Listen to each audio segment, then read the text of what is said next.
Muy buenas tardes tengan todos ustedes y bienvenidos sean a nuestro primer taller fiscal del año 2022, en el que tenemos la fortuna de contar nuevamente con la maestra Gabriela Valencia Ayala, a quien felicitamos por la situación personal que está viviendo y le deseamos un feliz año y agradecemos que a pesar de todo eso se dé un tiempo para compartir sus conocimientos con nosotros.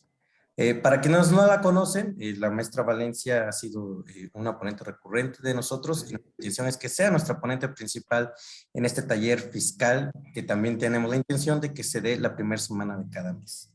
Entonces, para efectos de introducir a la maestra, me permito leer una breve semblanza de ella. En Derecho por la Universidad Panamericana y cuenta con un LLM en Derecho Fiscal Internacional por la Universidad de Economía y Negocios de Viena, Austria. Se desempeña como asesor en materia fiscal desde el año 2007 y su experiencia incluye consultoría en materia de impuestos federales y locales a nivel nacional, así como aplicación de tratados para evitar la doble imposición en operaciones internacionales. La maestra Valencia ha enfocado su práctica profesional fuertemente en el sector empresarial, asesorando en los aspectos fiscales de diversos tipos de operaciones para diversos sectores como son el comercial, corporativo, financiero, tecnológico, inmobiliario, infraestructura, así como planeación y estructura para operaciones de reestructuraciones corporativas, fusiones y adquisiciones y planeación en materia patrimonial. Ha trabajado en las boutiques fiscales Ortiz Sainz y Renguerena, S.C., y en Ortiz Sosa y Uzi y Compañía, S.C., así como en la firma legal Galicia Abogados. Forma parte de la International Fiscal Association, en donde funge como representante del comité JIN, que es Young IFA Network, tanto dentro del comité directivo de IFA como para asuntos internacionales. Maestra Valencia, bienvenida. Como ustedes saben, hoy tenemos la fortuna de que nos acompañe durante una hora, hablándonos un poco de la reforma 2022 en materia de IVA y de Código Fiscal de la Federación, al término de la cual, si ustedes tienen preguntas o respuestas, la maestra también ha accedido amablemente a compartirnos parte de su tiempo para ese efecto. Sin más, maestra, bienvenida. El micrófono es todo suyo. Muchísimas gracias, Alejandro. Igualmente, un saludo a todos por allá. Agradezco muchísimo a ti, obviamente, a la Fundación Aguirre, a Azuela Chávez Jauregui y a Tiempo de Derechos por dar este espacio para platicar de estos temas tan interesantes. Igualmente, gracias por la felicitación. Se refiere, Alejandro, a que estoy estrenando bebé. La verdad, a veces es un poco difícil combinar como mamá la práctica profesional, pero gracias al apoyo familiar que tengo, pues es posible que esté aquí hoy. Entonces, pues un gusto estar aquí esta tarde. Como dice Alejandro, vamos a estar hablando el día de hoy de algunas cuestiones. No nos va a dar tiempo de abarcar todo porque tenemos el tiempo limitado, pero bueno, vamos a platicar de algunas cuestiones relativas a la reforma fiscal 2022. Como bien ya comentó él, si ustedes tienen alguna pregunta, por favor siéntanse en libertad de ponérnosla en el chat y nosotros las vamos a ir contestando conforme vayamos avanzando en la exposición. Entonces, bueno, pues vamos a empezar. Vamos a empezar con la parte de impuesto al valor agregado. Y aquí, bueno, pues vámonos directo ya a la materia. Vamos a hablar, en primer lugar, de las modificaciones que se dieron en materia de la tasa del 0%. Aquí hay dos modificaciones principalmente. La primera, bueno, todos sabemos que es el artículo 2A de la Ley del Impuesto al Valor Agregado, el que regula las actividades a las que se les aplica la tasa del 0%. ¿Y a qué se refieren estas actividades? A que no hay cargo. Normalmente ustedes saben que la tasa del IVA, la tasa general es 16%. Cuando yo aplico la tasa del 0%, quiere decir que no voy a trasladar ese 16%. Sin embargo, el impuesto que yo haya pagado en insumos que tengan que ver con estas actividades grabadas al 0%, sí va a poder ser sujeto de acreditamiento. Entonces, por eso son importantes las actividades que se graban al 0%. ¿Qué sucedió en esta materia?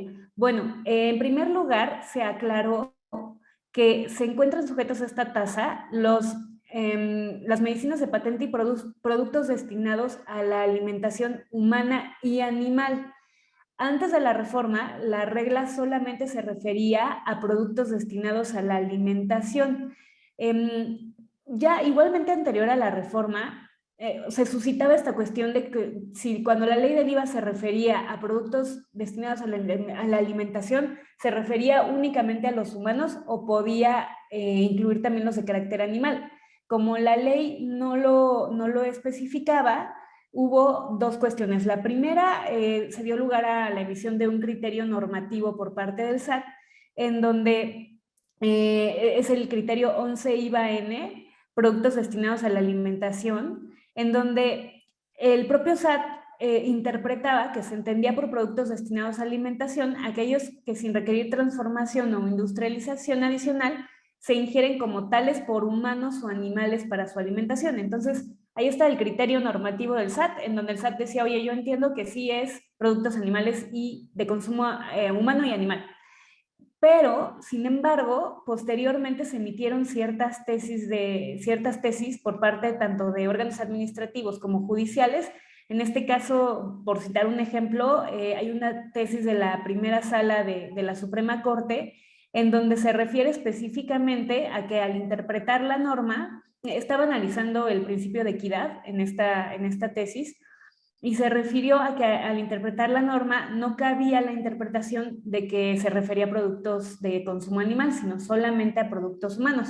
Entonces, derivada de esta cuestión, en la reforma, el legislador decidió aclarar la norma y en la exposición de motivos lo que el legislador dice es, oye, donde la ley no distingue, no hay que distinguir. Si la ley se refiere a productos de alimentación, vamos a entender que se refiere tanto a los de consumo humano como animal, y es así que hace la reforma para que esté claro este punto. Entonces, esa es la primera cuestión. La segunda cuestión, en materia de tasa del 0% de IVA, es que se incluyen los productos de toallas sanitarias, tampones y copas para la gestión menstrual.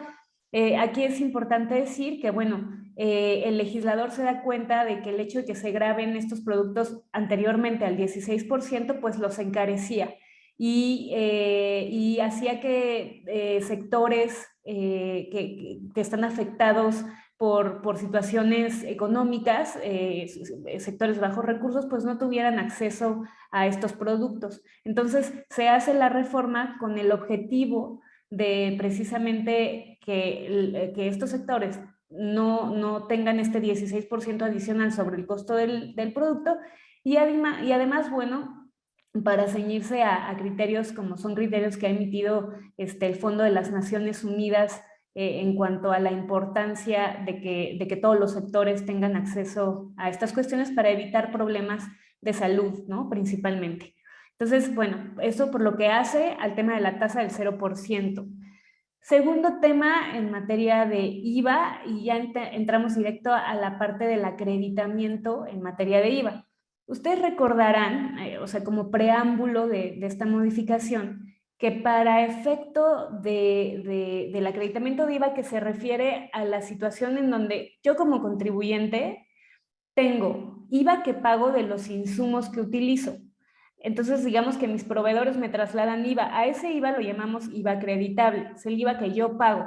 Ahora bien, en mis actividades que yo desarrollo, yo estoy obligado a trasladar impuesto al valor agregado sobre esas actividades que mis clientes me pagan. La diferencia entre esos dos IVAs, el IVA de entrada y el IVA de salida, es lo que llamamos acreditamiento de IVA, que yo puedo restar todo mi IVA, bueno, mi IVA de entrada de mi IVA que yo traslado, y es la diferencia lo que le entero al fisco. Ahora, ¿qué sucedió? Dos cuestiones importantes de mencionar en cuanto a este acreditamiento. El primero es, para que suceda este acreditamiento, la ley del IVA contempla una serie de requisitos que se tienen que cumplir, y uno de estos requisitos es obviamente que el IVA haya sido trasladado expresamente, pero se hace la aclaración de que tratándose de importación de mercancías, el pedimento de importación deberá estar a nombre del contribuyente y constar en dicho pedimento el pago del impuesto al valor agregado. ¿Por qué decide el legislador hacer esta aclaración? Bueno, porque normalmente en muchos de los casos en donde se llevan a cabo importaciones, se llevan a cabo a través de terceros, es decir, empresas que se dedican precisamente a importar, porque se tiene que tener permisos especiales para llevar a cabo importaciones. Entonces, el SAT dice, oye, yo detecté que en estos casos en donde el contribuyente efectúa la importación mediante los servicios de un tercero y el pedimento no es emitido a nombre de ese contribuyente, del que da el efecto en materia de IVA.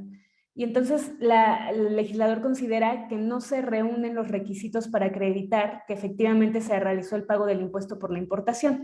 Entonces, que en ese caso, donde el contribuyente que importa o que da el efecto de acreditamiento no es el que importó, no se va a poder acreditar. Entonces, esta es una cuestión importante, la que se establece y se aclara para efectos de materia de importación. Ahora, esta segunda cuestión que se da en materia de acreditamiento del IVA ha sido un poco controvertida y ahorita vamos a platicar.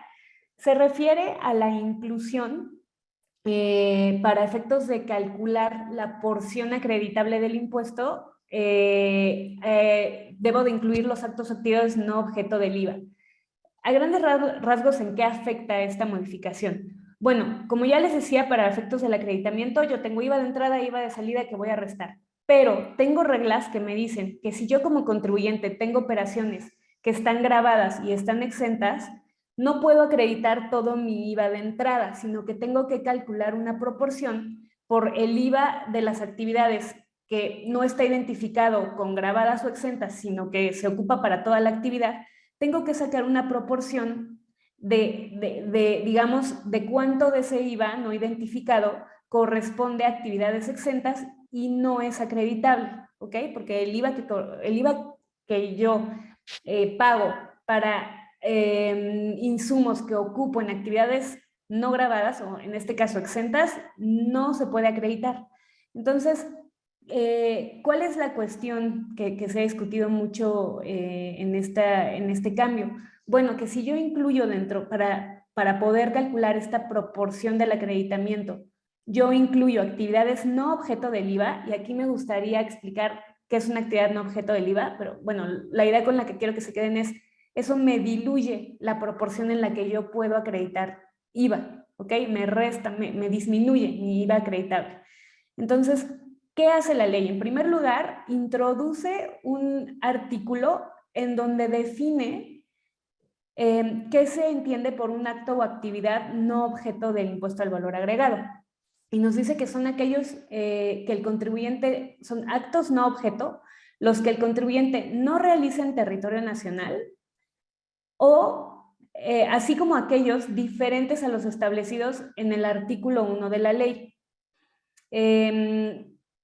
Cuando en los casos mencionados el contribuyente obtenga ingresos o contraprestaciones para cuya obtención realiza gastos o inversiones en los que les fue trasladado el IVA o el que hubiera pagado con motivo de la importación. Entonces, ¿qué sucede? Que yo tengo dentro de la ley del valor agregado las actividades grabadas, que son enajenación de bienes, prestación de servicios, otorgamiento de uso, goce o importación de bienes, ¿ok? Esas 4 están grabadas siempre y cuando se realicen en territorio nacional, y la ley del IVA especifica lo que se entiende por una actividad realizada en territorio nacional. Entonces, cuando yo tengo una actividad grabada que se realiza en territorio nacional, actualizo el hecho imponible para efectos de IVA y entonces tengo que pagar el impuesto. Pero ¿qué sucede aquí? Que la ley dice, oye, cuando la actividad no se lleva a cabo en territorio nacional o no sea de las comprendidas en el impuesto al valor agregado, en el artículo 1, entonces vas a tener una actividad no objeto y tienes que calcular la proporción en la que tu IVA que te trasladaron a ti, invertiste en esas operaciones no objeto, porque en esa proporción es no acreditable. Cabe decir que esta reforma también tiene su origen en un criterio, bueno, se introduce tanto esta disposición en la que se define que es una actividad no objeto, como también en todo el artículo del acreditamiento de IVA se lleva a cabo diferentes reformas para efecto de modificaciones en el texto, para efecto de hacer alusión a esta cuestión que les estoy platicando. Y bueno, como les decía, tiene su origen este cambio también en un criterio normativo. Anterior a 2022 existía un criterio normativo en donde, que es el 45 de IVA, en donde la autoridad precisamente, basado en una tesis emitida por la segunda sala de la Suprema Corte, consideraba que había bases para sostener que pues efectivamente las actividades no objeto sí tenían que darse, que sí tenían que considerarse para efectos de calcular esta proporción del IVA acreditable. Y es interesante ver que el legislador en su exposición de motivos también se refiere a este criterio emitido por la Suprema Corte de Justicia de la Nación para efectos de justificar por qué se lleva a cabo el cambio. Y a grandes rasgos, lo que dice el legislador es que es un hecho y las disposiciones son claras en el sentido de que únicamente puedo acreditar el IVA al 100% cuando lo utilizo en actividades que estén grabadas. Entonces, en toda la demás proporción que no lo esté, en esa proporción no debo de acreditarlo. Se ha discutido, se he escuchado en diferentes foros si pudiera ser esta norma susceptible de impugnarse por constitucionalidad.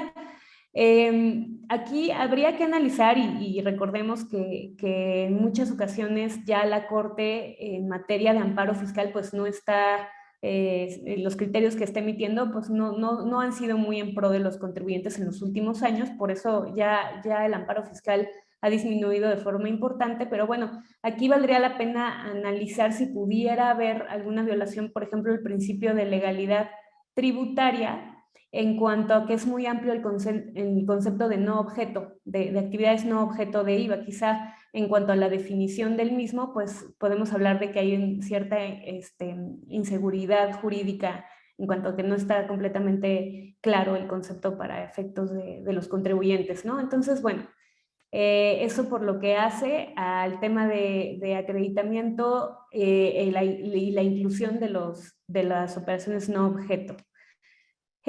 Bueno, otra cuestión que vemos en materia de acreditamiento es un cambio que se hizo, bueno, un cambio menor que se llevó a cabo en el tema de gastos e inversiones realizados en periodo prooperativo. Ustedes recordarán que cuando yo hago gastos e inversiones en periodo prooperativo por los cuales me trasladan IVA, aquí tengo una regla particular para poder llevar a cabo el acreditamiento. Puedo pedir la devolución o puedo hacer el acreditamiento basado en una estimativa. Y luego posteriormente, cuando yo ya inicio operaciones, cuento 12 meses posteriores a que inicie operaciones y ahí tengo que calcular la proporción de IVA acreditable por la actividad exenta y grabada que tuve y con base en ahora sí mi proporción real de esos 12 meses, ajustar lo que lleve el acreditamiento o la devolución que se llevó a cabo en periodo prooperativo. Aquí lo único que sucedió es que para efectos de poder fiscalizar de mejor manera, se incluyó una obligación para que se le notifique al SAT cuando se inicien operaciones. Es decir, ya le tengo que informar al SAT el mes en el que inicie operaciones para que el SAT sepa que yo voy a tener que calcular mi proporción de acreditamiento y hacer el ajuste para periodo prooperativo. Entonces, bueno, ese es otro cambio que es importante tener en consideración. Otra cuestión en materia de IVA, bueno, como ustedes saben, este cambio tiene que ver con un cambio en materia de impuestos sobre la renta, que es que se eliminó el régimen de incorporación fiscal para personas físicas. Entonces, todas las reglas que tenían que ver en la ley del IVA con este régimen de incorporación fiscal, pues se eliminaron, ¿no? Y ahora, la cuestión, ustedes saben que el régimen de incorporación fiscal se elimina y se sustituyó por el régimen simplificado de confianza para personas físicas. Se presentaba la duda si bajo ese régimen, porque la ley del IVA es omisa, si bajo ese régimen se va a poder seguir acreditando el IVA. Y esto se aclara a través de reglas misceláneas y sí, es un hecho que sí se va a poder llevar a cabo el acreditamiento. Cuando sea persona física y se tribute en régimen simplificado de confianza. Entonces, bueno, eso por lo que hace a esta cuestión. Y otra cuestión que se modificó también de manera, pues, más o menos no es un cambio tan grande, es el tema para efecto del IVA en plataformas digitales, es este IVA que se establece para las empresas extranjeras que prestan servicios, ciertos servicios digitales a receptores en territorio nacional, y normalmente las empresas que están grabadas con este impuesto, las extranjeras sin establecimiento permanente en México, tienen una obligación de reporte de las actividades que realizan en territorio nacional, y esta obligación era trimestral. Lo que sucede es que se cambia, se modifica para que sea de manera mensual, y esto porque se considera que, bueno, de todas formas estas empresas presentan su declaración en materia de IVA de cada mes, entonces pues que para efectos administrativos esto ayuda a simplificarles, simplificarles el trámite. Entonces, bueno, ese es otro de los cambios que se propone. Y bueno, después de esto tenemos otra cuestión, creo que esta ya sería para finalizar la parte de IVA. Tenemos el tema del supuesto en el cual se considera dentro de las operaciones de otorgamiento o uso o goce temporal, cuando se consideran estas realizadas dentro de territorio nacional. Y bueno, aquí es importante decir que antes la legislación establecía que se considera otorgamiento de uso o goce temporal que se realiza en territorio nacional cuando un bien tangible se encuentra, bueno, se refiere a bienes tangibles y se refiere a que se lleva a cabo en territorio nacional en el momento en el que ese bien se entregue dentro de territorio nacional. Es decir, si al momento de la entrega el bien se encontraba dentro de territorio nacional, entonces se consideraba que el uso gozo se llevaba a cabo en México y por tanto grabado con IVA. ¿Qué sucedió? Que modificaron la norma para establecer que se entiende que se concede el uso goce temporal en territorio nacional cuando en esta se realice el uso goce con independencia del lugar de entrega material o de la celebración del acto jurídico que le dé origen. Es decir, ya con el nuevo texto es claro que si yo estoy usando y gozando de un bien en territorio nacional, ahí va, independientemente de en dónde se haya llevado a cabo la entrega. ¿Qué sucede aquí? ¿Por qué se llevó a cabo este cambio? Porque había interpretaciones de esta norma en el sentido de que si yo entregaba el bien en el extranjero, no importando que lo usara en territorio nacional, no había IVA. Entonces, obviamente, el fisco detecta esta cuestión y dice, oye, eso no es correcto, necesitamos hacer esta modificación en la ley. De hecho, la exposición de motivos se refiere específicamente a la industria extractiva, que es una de las industrias en donde se aprovechan de bienes arrendados y bueno, no se pagaba el impuesto. Entonces, se pretende que estas industrias también ya paguen el impuesto, ¿no? Y otro ejemplo que da la exposición de motivos dice que se ha identificado esta práctica en los contribuyentes que rentan artefactos navales, como las plataformas de perforación y exploración, flotantes, semisumergibles o sumergibles, ¿no? Entonces, estos son principalmente las cuestiones que llevaron a la autoridad fiscal a hacer estas modificaciones. Y bueno, eso por lo que hace al impuesto al valor agregado. Por favor, si hasta este punto alguien tiene dudas, pues a sus órdenes. Que creo que estoy viendo el chat y creo que no, entonces vamos a seguir, pero bueno, si en algún punto quisieran plantear alguna, nos detenemos. Bueno, ahora sí, entonces vamos con Código Fiscal de la Federación. ¿Cuáles son algunas de las reformas que podemos mencionar? Bueno, en primer lugar, mencionamos un cambio que se llevó a cabo en materia de residencia fiscal. Hasta antes de 2022, si una persona física cambiaba su residencia fiscal, tenía que avisar a la autoridad respecto de ese cambio, pero además si se cambiaba a un país que se considerara un REFIPRE, régimen fiscal preferente, y por régimen fiscal preferente la ley entiende todas aquellas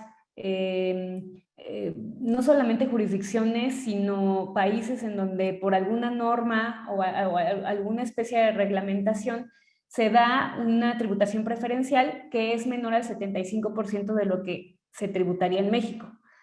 Entonces, si yo me cambio a uno de estos países llamados paraísos fiscales, la ley me decía, oye, si te cambias a uno de esos, te voy a seguir considerando residente fiscal en México, es decir, me tienes que seguir pagando impuestos, durante el ejercicio que me avisaste que te cambiaste de residencia, más 3 ejercicios fiscales adicionales.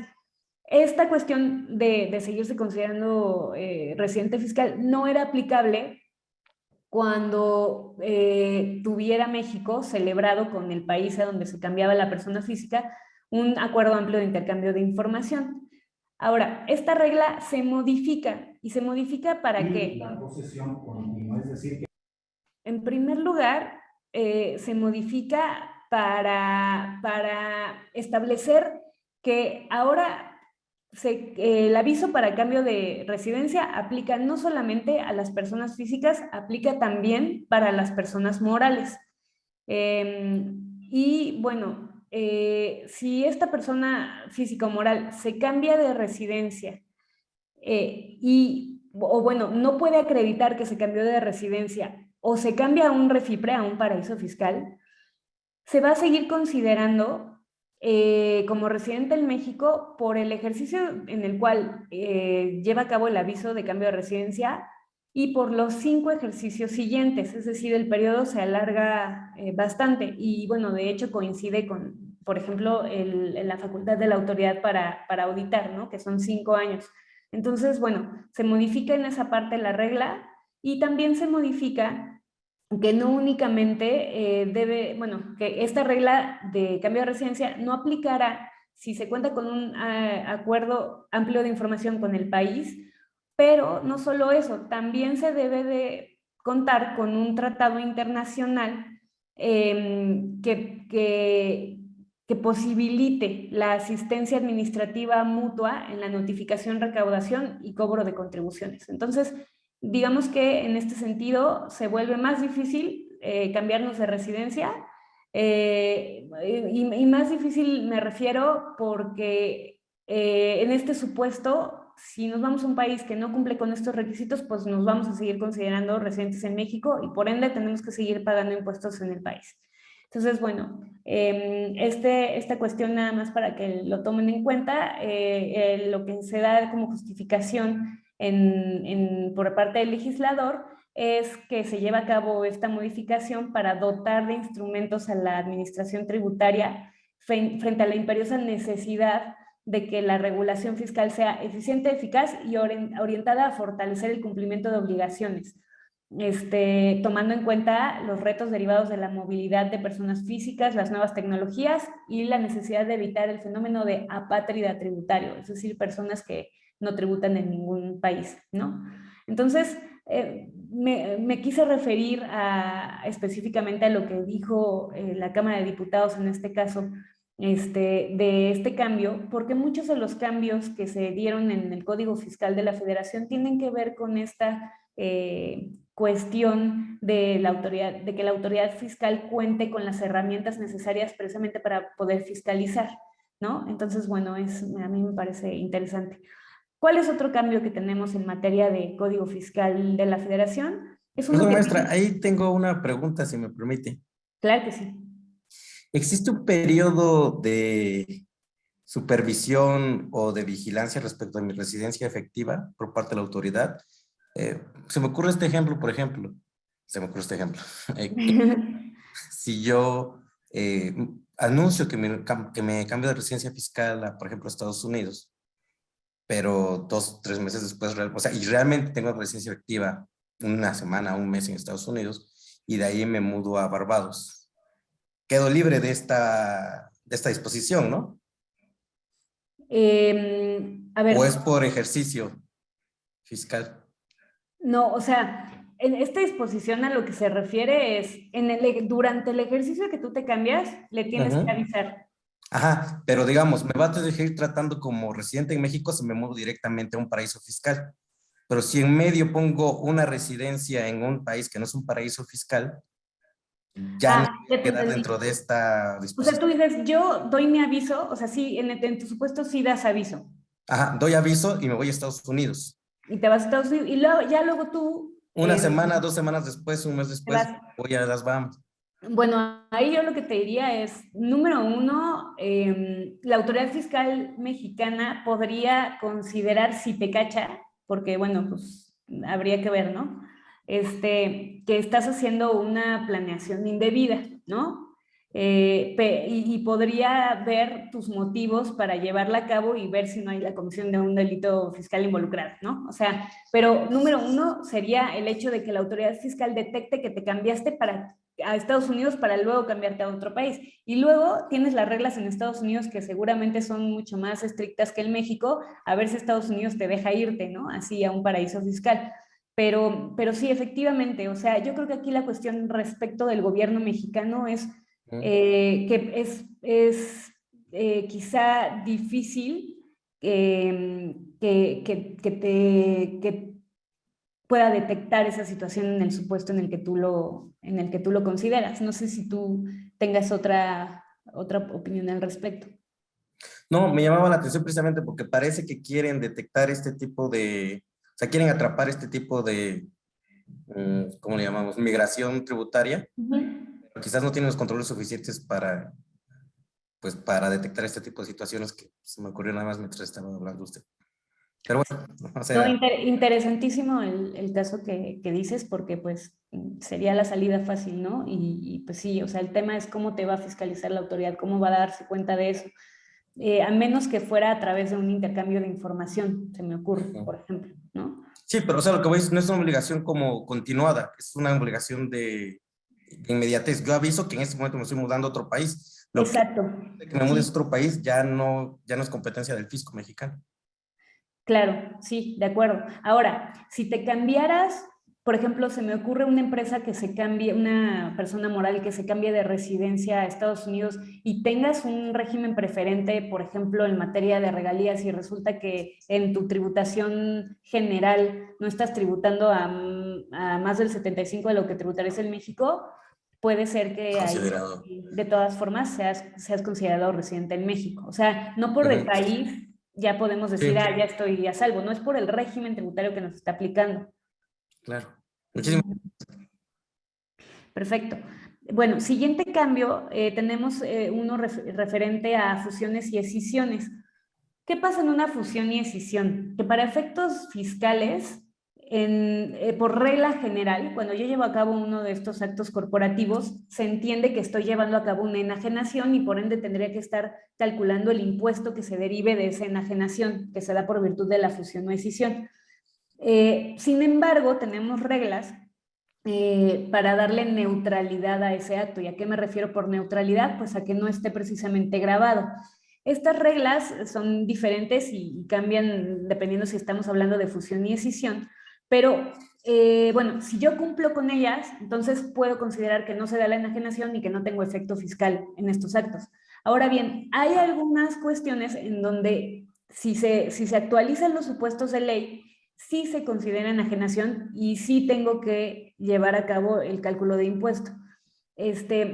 Uno de estos casos es si como consecuencia de la transmisión de todos o parte de los activos, pasivo y obligación y capital, surge en el capital contable un concepto o partida cuyo importe no se encontraba registrado o reconocido en cualquiera de las cuentas de capital contable del estado de posición financiera preparado, presentado y aprobado en la Asamblea General de Socios Accionistas que acordó la escisión. Este supuesto que les estoy diciendo solo aplicaba para escisión antes del 2022. Hoy en día aplica también para fusión, perdón. Entonces, nada más considerar que en este supuesto que aplicaba solo para escisión, también ya tengo que tener cuidado cuando llevo a cabo una fusión, porque si tengo este supuesto, sí se considera enajenación.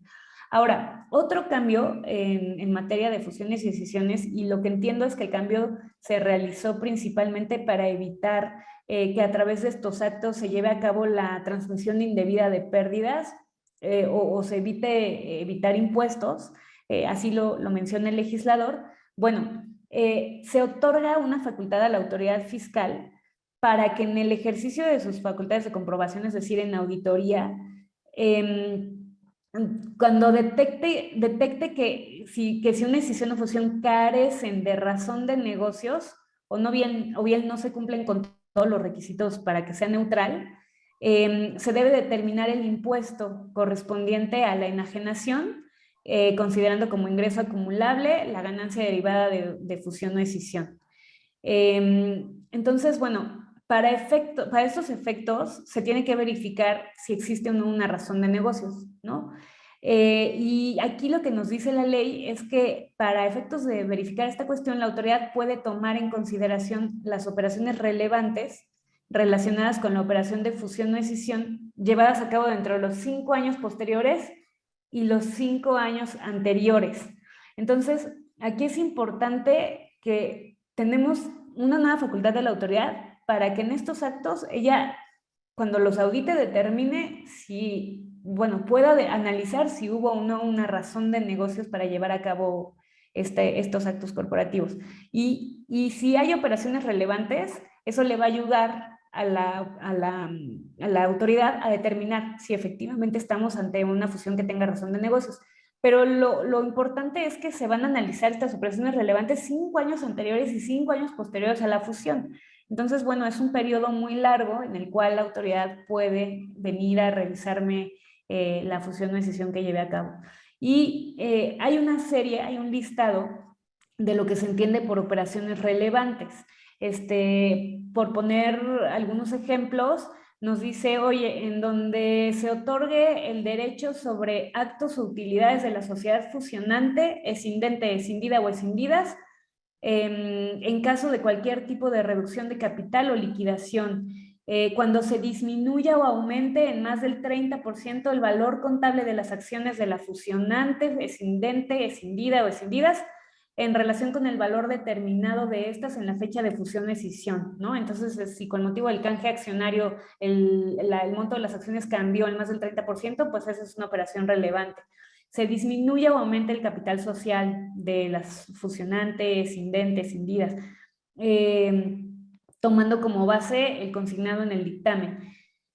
Bueno, es una serie de un listado de cuestiones que se van a considerar operaciones relevantes y la verdad es que muchas de estas a veces se dan naturalmente por efecto de la fusión o escisión. Entonces, lo que tenemos que estar aquí muy atentos, los contribuyentes que lleven a cabo este tipo de actos, pues es que efectivamente se quede documentado a manera de especie de defense file las razones de negocio que se llevaron a cabo, que se dieron para poder llevar a cabo este acto, para que si más adelante la autoridad lo audita, bueno, pues no estemos en una de estas situaciones, ¿no? Entonces, esa es una de las cuestiones que se modificaron. ¿Qué otro cambio tenemos en la ley?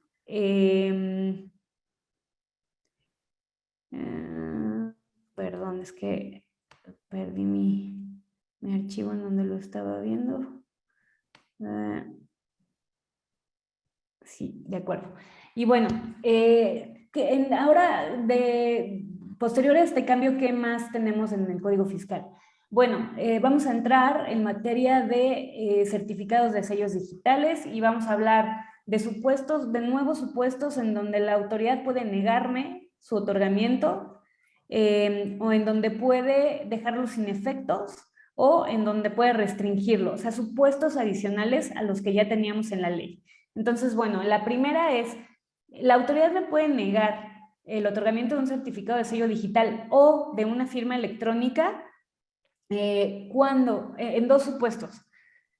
Cuando la persona moral que solicita la firma electrónica o el certificado de sello digital tenga un socio o accionista que cuente con el control efectivo de esta persona moral que está haciendo la solicitud y ese socio o accionista se ubique en alguno de los siguientes supuestos.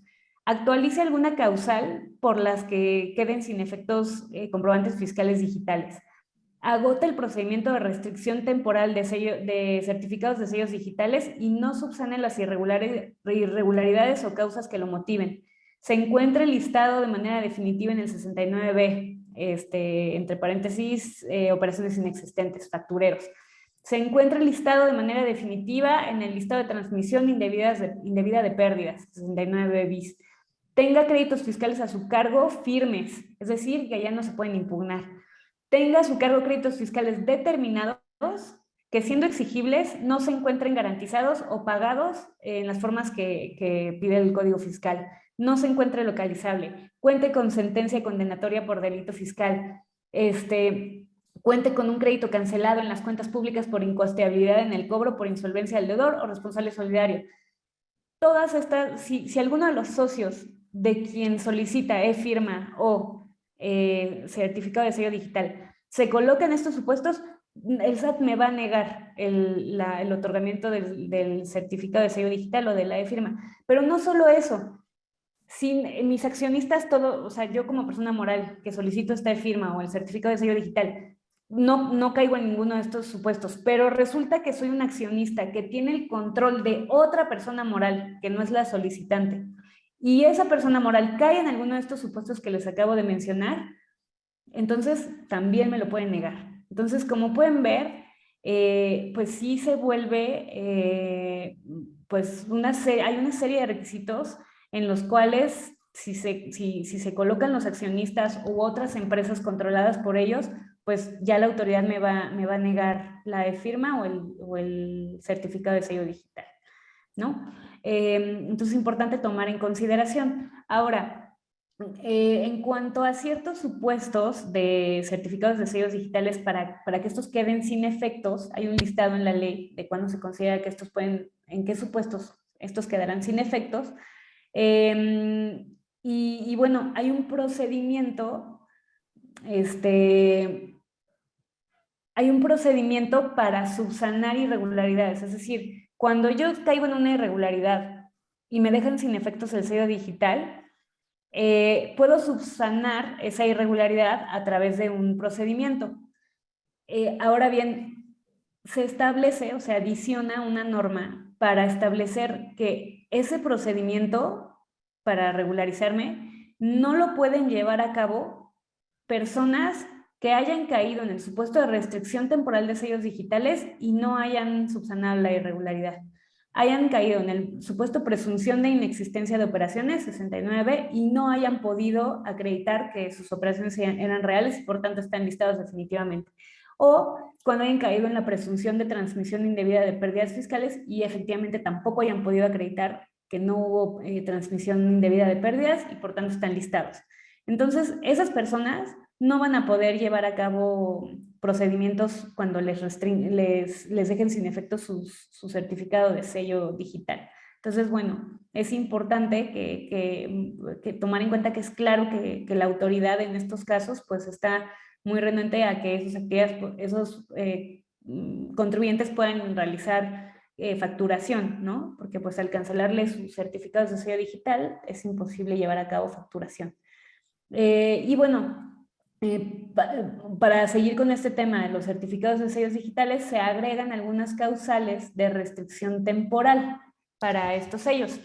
Y bueno, estas causales serán para las personas físicas que tributen en régimen simplificado de confianza, se les puede restringir temporalmente su certificado de sello digital cuando omitan 3 o más pagos mensuales en un año de calendario consecutivos o no, o la presentación de la declaración anual, ¿no? Entonces aquí es decir, la autoridad dice, oye, te estoy dando un régimen preferencial, entonces te exijo que cumplas en tiempo y forma, porque si no, pues pueden venir consecuencias como esta, ¿no?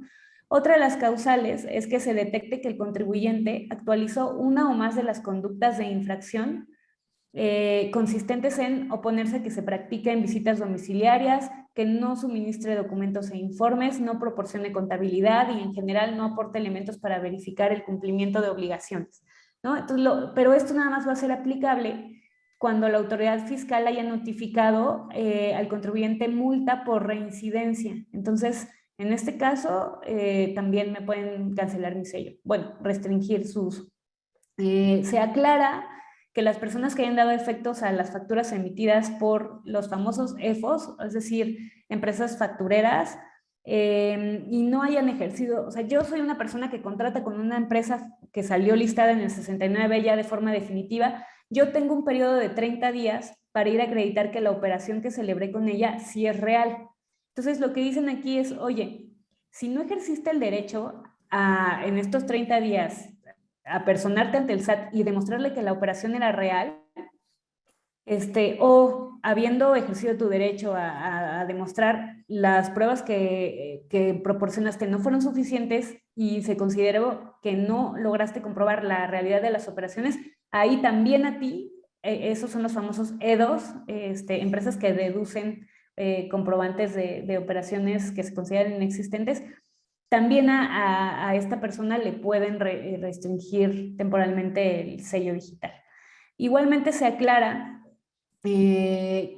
bueno, que cuando se detecte que el ingreso declarado o el valor de actos o actividades grabadas declarados, así como el impuesto retenido por el contribuyente manifestados en declaraciones de pagos provisionales o definitivos, de retenciones o ejercicios o bien las informativas, no concuerden con los ingresos o valor de actos señalados en los comprobantes fiscales, sus complementos de pago o estado de cuenta bancarios, o los expedientes o documentos o bases de datos que tengan las autoridades fiscales, también me pueden restringirse ellos. Es muy común en la práctica que la autoridad note discrepancias entre CFDIs y bancos, ¿no? En estos supuestos, la autoridad puede llevar a cabo la restricción temporal de sellos. Y igualmente se adiciona un supuesto muy parecido al que platicamos cuando hablamos de los supuestos en los cuales me pueden negar el otorgamiento de un firma o de certificados de sellos digitales, se adiciona a la parte de la restricción un supuesto igualito a que la persona que se esté analizando, la persona moral respecto a la cual la autoridad esté analizando si procede la restricción de sellos, cuente con un accionista que se coloque en alguno de todos los casos que platicamos, que esté listado en el 69B de operaciones inexistentes, esté listado en el de pérdidas, tenga sentencia por delito fiscal, etcétera. Todas esas causales que platicamos también pueden dar lugar a que la persona moral de la cual es accionista esta persona, bueno, se le restrinja su certificado de sello digital, o igual, el mismo supuesto, si ese accionista es controlador de otra persona moral que sí cae también en esto, que cae en estos supuestos, bueno, también me pueden restringir el sello digital. Entonces, bueno, nada más que se queden con la idea que en materia de certificados de sellos digitales, que es el medio a través del cual los contribuyentes podemos emitir facturas, pues se hicieron varias modificaciones para ampliar los supuestos en los cuales se pueden negar, restringir, o dejar sin efectos, ¿no? Entonces, bueno, eso por lo que hace a certificados de sellos digitales. ¿Qué más podemos? Hay una pregunta de la audiencia al respecto en el chat. Claro. Dice el licenciado Eleazar Moreno, ¿no cree que en algunos supuestos de negación de sello digital dependen de la ineficacia de la autoridad, inconstabilidad en el cobro, que lo hace ilegal y pudiera estar confrontado con la prescripción o caducidad de las facultades? Sí, o sea, totalmente de acuerdo. Ahí yo creo que el tema principalmente sería cómo, o sea, que es importante tomar en cuenta que la carga de la prueba está un poco, bueno, no un poco, más bien a través de diversas disposiciones fiscales, pues se le carga al contribuyente, ¿no? O sea, es el contribuyente el que tiene que decir, oye, no estoy en este supuesto. Entonces, pues bueno, aquí sí hay que demostrar por qué yo me estaría saliendo de esta causal de negativa, ¿no? Del sello. Entonces, pues sí, o sea, en este caso particular al que tú te refieres, que es el de la inconstabilidad en el cobro y que el SAT haya dado de baja ese crédito, sí se ve difícil que a lo mejor pueda subsanar la irregularidad, pero bueno, tendrías que demostrar si es por ineficiencia del SAT, pues habría que ver con qué pruebas se cuenta para poder demostrar precisamente que se debe a esa cuestión, ¿no? Entonces, bueno, esa sería mi opinión a ese respecto. ¿Y qué otras cuestiones tenemos?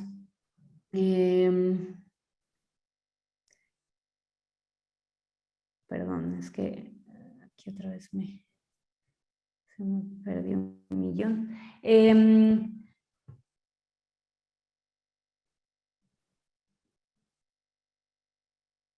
A ver, estoy tratando de irme, porque tenemos ya pues 9 minutitos, pero bueno, vamos a platicar un poco de el cambio que hubo en Código Fiscal relacionado a que se especificó para efectos de cuando se tiene la autoridad me está auditando, pero resulta que además yo tengo saldos a favor o tengo cantidades que el SAT me debe a mí.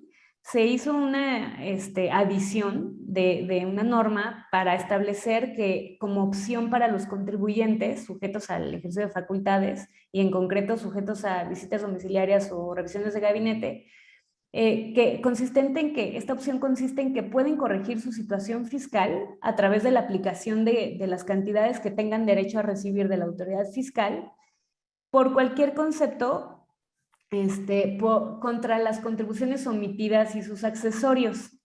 Entonces, digamos que si yo le debo algo al SAT y se dio cuenta a través de auditoría, pero el SAT también me debe a mí, pues podemos hacer esta compensación, ¿no? de deudas. Ahora, ¿a qué cantidades no les aplica esta cuestión? Bueno, pues obviamente a las cantidades que ya se haya negado la devolución por parte de la autoridad o estén prescritas. Es decir, ya no se pueden exigir de parte del contribuyente a la autoridad. Tampoco le aplica a las cantidades dictadas a favor del contribuyente en recurso administrativo o sentencia por órgano jurisdiccional. Es decir, si a través de un juicio yo le gané al SAT, y entonces ahora el SAT me debe a mí ciertas cantidades, pues no, estas no entran dentro de esta compensación de la que platicamos. Tampoco se aplica a remanentes de saldos de IVA previamente acreditados, obviamente. Y bueno, un requisito es que obviamente las cantidades contra las que se pretende aplicar tienen que haberse generado y declarado con anterioridad a que me lleven a cabo la auditoría. Todo el procedimiento para poder aplicar esta nueva opción se encuentra regulado en la norma y bueno, ahí vienen las especificidades de cómo puedo hacer si quiero valerme de esta nueva opción. Otro cambio que tenemos en Código Fiscal tiene que ver con responsabilidad solidaria. Recordemos que la responsabilidad solidaria es aquella en la que el fisco puede pedirle el pago de impuestos a la persona directamente obligada o, si ésta no tiene para pagarle, al responsable solidario. ¿Ok? Entonces, bueno, uno de los casos en los que hay responsabilidad solidaria es para los adquirentes de negociaciones. Normalmente, si yo adquiero una negociación, estoy responsable de las contribuciones que se hubieran causado en relación con las actividades realizadas por esa negociación cuando pertenecía a otra persona. Entonces, para efectos de este tema de adquirentes de negociaciones, se adicionaron supuestos en los que se considera que existe la adquisición de una negociación. Y entonces nos dice que salvo prueba en contrario, se considerará que existe adquisición de negociación cuando la autoridad detecte que la persona que transmite y el adquirente se ubican en alguno de los siguientes supuestos. Se hayan transmitido parcial o total mediante cualquier acto jurídico activos pasivos entre dichas personas, entre adquirente y enajenante. Haya identidad parcial o total de las personas que conforman el órgano de dirección de adquirente y enajenante, así como identidad de socios o accionistas con control efectivo. Haya identidad parcial o total de representantes legales, haya identidad parcial o total de proveedores, identidad de domicilio fiscal, de la ubicación de sus sucursales, instalaciones, fábricas o bodegas, identidad parcial o total de trabajadores afiliados al IMSS, identidad de marcas, patentes, derechos de autor, avisos comerciales, identidad en los derechos de propiedad industrial que les permiten llevar a cabo su actividad, e identidad parcial o total de activos fijos, instalaciones e infraestructuras que se utilizan para llevar a cabo el desarrollo de sus actividades. Es decir, en este caso son dos empresas que prácticamente son idénticas, ¿no? Entonces, en este caso, bueno, pues se considera que hay responsabilidad solidaria por parte del adquirente. Entonces, es importante tomar en cuenta esta cuestión. en materia de responsabilidad solidaria igual, pero ahora en materia de representantes de no residentes en México, se hace una aclaración. A este respecto, los representantes, sea cual sea el nombre con el que se les designe, de personas que no residen en el país o son residentes en el extranjero, son responsables solidarios respecto de las actividades que efectúen por las que deban pagarse contribuciones hasta por el monto de dichas contribuciones. Es decir, si hay un extranjero que llevó a cabo actos en México y está obligado al pago vía retención y se nombra un representante en México para efectos de enterar ese pago, bueno, ese representante en México es responsable solidario. ¿Qué es lo que se aclara? Que también puede haber casos en los que por ley se designe a una persona para el cumplimiento de la disposición fiscal, y en aquellos casos que la ley exija que sean designados para efectos fiscales, también va a haber responsabilidad solidaria, ¿no? O sea, no lo nombré al representante legal yo voluntariamente, sino que por ley esa persona tiene que hacer el pago de impuestos por parte del extranjero. Ahí hay responsabilidad solidaria y el monto de esa responsabilidad es hasta el monto del importe de las contribuciones o aprovechamientos a que se refiere a la ley, ¿no? Esa es otra cuestión. Y bueno, creo que, digo, hay muchas otras cuestiones de las que pudiéramos hablar. Nos quedan escasos 2 minutos. Quizá si el público considera que más adelante vale la pena tocar ciertos temas particulares que no tocamos en esta sesión, como son temas adicionales, por ejemplo, el tema de la nueva facultad de la autoridad para decretar actos simulados, ¿no? U otras cuestiones que se modifican en el Código Fiscal. Bueno, pues y pues les pedimos amablemente que nos digan de qué temas les gustaría también que tocáramos de todo esto, que modificaciones que se llevaron a cabo y que, bueno, pues son muy, muy importantes tenerlas en consideración para efecto de hacer un cumplimiento fiscal correcto de las normas, ¿no? Alex, me faltaron muchos temas, pero bueno, no sé cómo, cómo podemos hacer. Muchísimas gracias. Pues tenemos programados 20 minutos de preguntas y respuestas, entonces si ahí alguien quisiera tocar algún tema que a lo mejor no se ha tocado, pues adelante, o si tuvieran dudas de lo que se ha expuesto, pues también el chat está abierto para sus preguntas. No muchas durante el transcurso de la ponencia, pero ahorita les damos tiempo. En lo que están en lo que esperamos preguntas del público, yo tenía una duda, no sé si nos podría repetir la parte de los alimentos y la tasa cero. ¿Existe una definición en el Código sobre alimentos? ¿De qué se considera Perdón, alimento ajá, en la ley del IVA existe una definición de qué se en la considera. ley del IVA? Pues no existe una definición particular. Únicamente dice productos destinados a la alimentación. Ujú. Obviamente se entiende aquellos que no están industrializados o transformados. Y bueno, en ese sentido, pues sí, Es digo, claro. perdón. Es claro en ese sentido. Entonces, o sea, se entiende así porque así lo dice la exposición de motivos. Sí, o estabas pensando en algún caso particular de si se entendería que es un producto destinado a la alimentación. El chicle. De hecho, específicamente en el chicle, me parece que es una de las excepciones. Hay excepciones específicas a esta norma. Dame un Ujú. segundo, déjame abrirla para no decirte algo que no sea correcto. Pero efectivamente,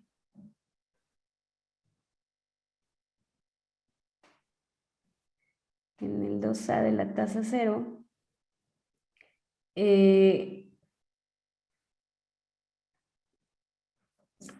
fíjate, dice medicinas de patente y productos destinados a la alimentación humana y animal, a excepción de bebidas distintas a la leche, inclusive cuando las más tengan naturaleza de alimentos, quedan comprendidos jugos, néctares, concentrados de frutas, verduras, etcétera. Jarabes o concentrados para preparar refrescos, esos tampoco entran dentro de la tasa cero, caviar, salmón, salmón ahumado, angulas, saborizantes, microencapsulados, aditivos alimenticios, chicles o gomas de mascar. Específicamente lo excluye. Alimentos procesados para perros, gatos y pequeñas especies utilizados como mascotas en el hogar, esos también están excluidos. Entonces, pues sí. Se resuelve claramente la pregunta. Es que antes no se hablaba expresamente de chicle y por ahí algunos despachos aprovecharon eso para lograr la tasa cero, considerándolo como un alimento porque se suponía que al mascar sí absorbíamos nutrientes. Sí, No, esta ya norma, se cerró el hoyo entonces. esta norma ha sido motivo de varias interpretaciones y a través del tiempo pues, se ha ido modificando para incluir diferentes supuestos, ¿no? Entonces sí, en ese caso en particular, pues es de Ya no. Ok. Pues muchísimas gracias. Parece que no tenemos más preguntas. Está bien, estamos empezando el año. Claro. La gente se está despertando. Bueno, pues si estamos así, entonces, maestra, no nos queda más que darles las gracias y recordarles a todos también que tenemos la intención de contar con la maestra y mientras su tiempo también se lo permita y su nena también, todos los meses. Entonces, por favor, escríbanos a nuestras redes mencionando que como ella atenta amablemente les hizo la invitación, qué temas les gustaría que tocáramos en la primera semana de marzo y con gusto tratamos de tocar alguna inquietud que tengan ustedes. Mientras, pues nada más de nuevo recordarles que nosotros tenemos este mes varios eventos. Viene un conversatorio sobre autonomía universitaria con varios profesores del CIDE. Tenemos un conversatorio internacional en materia de fintech con el presidente de la Comisión Nacional Bancaria de Valores de México y un líder de una empresa fintech en España. Y tenemos también una conferencia magistral de una profesora mexicana. Todos estos eventos los pueden consultar ustedes en nuestras redes, en Revista Tiempo de Derechos en Facebook, en Twitter Derechos Tiempo y en Instagram @tiempoderechos o en nuestras páginas web www.proderechoshumanos.org y www.tiempodederechos.mx que están atrás de mí y ahí los pueden ver en mi pantalla. Y también, pues bueno, escríbanos, díganos qué quieren, qué les gustaría que la maestra tocara el próximo mes. Y a usted, querida maestra, pues a ver si aquí se puede, pero no se puede. Por cómo está esto, bueno, pues, su reconocimiento. Te desapareciste. Ay, muchas gracias. Su reconocimiento, ya una tradición mensual con usted, y que le haremos llegar también en la vía adecuada. Muchas gracias a todos, muchas gracias por su participación, muchísimas gracias y hasta luego. Hasta luego, muchas gracias a todos.